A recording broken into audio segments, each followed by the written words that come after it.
शाह बिकते हैं, फकीर बिकते हैं, यहाँ सगीर बिकते हैं, कबीर बिकते हैं, कुछ सरेआम और कुछ पसे दीवार बिकते हैं, इस शहर में ज़मीर बिकते हैं। जी हाँ, इंजीनियर मोहम्मद अली मिर्जा साहब हमेशा बड़ी भड़के मारते हैं, लोग बड़ा मोतबर समझते हैं।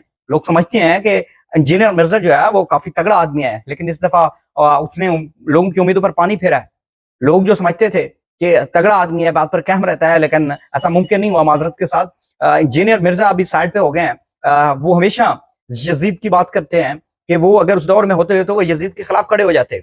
मुर्दा यजीद की हमेशा बात करते हैं और भड़के मारते हैं, लेकिन जिंदा जब जिंदा यजीद से उनका पाला पड़ा है, जिंदा यजीद पर बात आई है, तो इंजीनियर मिर्जा भी साइड मार गए हैं और यजीद की बैत करने पर मजबूर हो गए हैं और उन्होंने जिंदा यजीद की बैत की है। इमरान खान पर जिस तरह की उसने अल्फाज इस्तेमाल किए हैं और जिस तरह की बातें की हैं, जो कि आम आवाम जो है उनको बड़ा गुस्सा है, बड़ी नाला है आवाम उन पर, जो उनके फॉलोअर्स हैं उनको बड़ा गुस्सा है कि एक आलिम दीन कैसे सियासत पर बात कर सकता है, और वो भी सिर्फ इमरान खान पर बात कर सकता है, सिर्फ इमरान खान पर तनकीद कर सकता है। उनके फॉलोअर जो है बड़े नाला हैं। उसके बाद पीटीआई के लोगों ने बड़े आड़े हाथों लिया है। इससे पहले जो इंजीनियर मिर्जा साहब थे वो हमेशा इमरान खान साहब की तारीफ करते थे, फरमाया करते थे कि इमरान खान अगर कह दे ये आर्मी चीफ झूठ बोल रहा है, तो उसके बाद काबे की छत पर भी चढ़कर अगर आर्मी चीफ ये कहे कि मैं हक पर हूं, तो फिर भी लोग नहीं मानेंगे, वही मानेंगे जो इमरान खान कहेगा। लेकिन इस टाइम वो इमरान खान को फितना करार दे चुके हैं,